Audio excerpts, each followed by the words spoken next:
We've been allocated £2.7 million by central government to continue with the Household Support Fund for the next 6 months.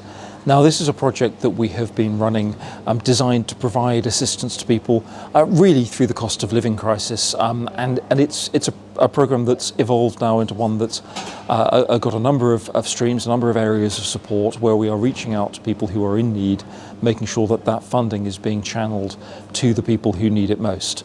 There was a risk that the project would come to an end in April. Fortunately, we were given an extra 6 months of funding. We've now got plans in place for the continuation of that, and we will know after a general election whether further funding will come in from there. I'm delighted that we have now got to a point where we have concrete proposals for the restoration of Lyneham Banks. The road there quite literally slipped down a hillside, not something that we had expected as councillors or as Wiltshire Council, not something that I'd ever expected to come across. Because the hillside has taken quite some time to actually stop moving, we've not been able to work out plans for the restoration of the road until the hills have stopped moving. That has now happened. All the surveying work's been carried out, and we have some pretty complex structural programmes to put in a road that will be stable and won't move. The total cost of that is £5 million. It's not cheap, but it's an important B road that absolutely has to be reinstated. We're in the process now of appointing the contractor to carry out the works, and more progress will be following shortly from here.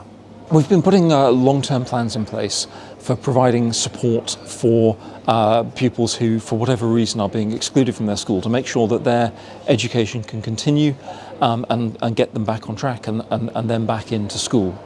Now, to do this, we have acquired Cllr House, and we will be going out to look for someone to operate that on our behalf to provide that support.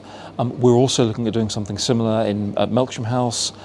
So we are making sure that that provision is now being spread across the county. That will give us in total 50 places, and we will then, if we need it, look to provide additional spaces moving forward. It's really important that this support is in place so that pupils who are having that difficulty can get support and get back into mainstream school as soon as possible.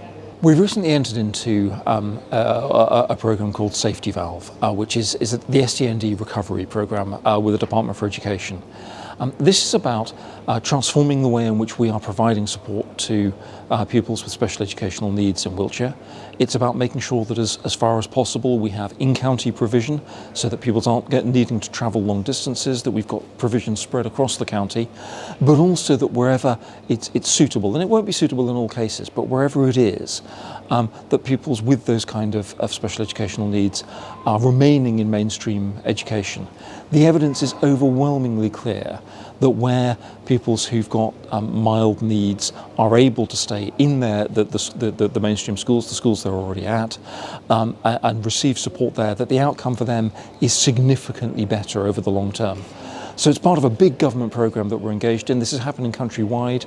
The Wiltshire element is now up and running.